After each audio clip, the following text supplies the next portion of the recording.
Teka muna mga kapatid, magnilay muna tayo.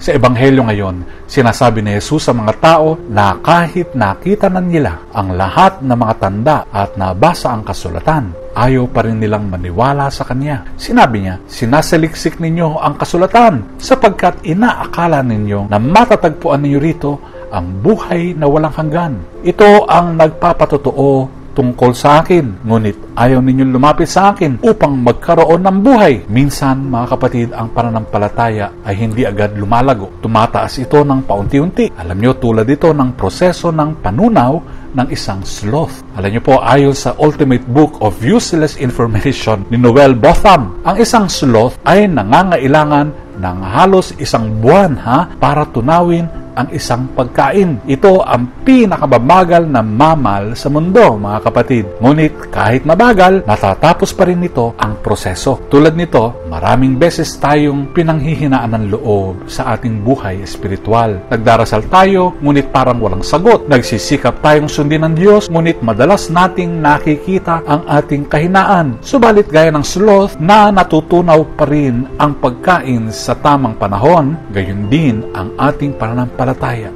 Unti-unting lumalalim sa pamamagitan ng pagtsatsaga.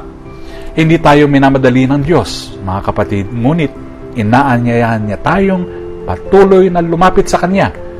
Kahit mabagal, ang mahalaga ay hindi tayo tumitigil sa paglalakbay patungo kay Kristo.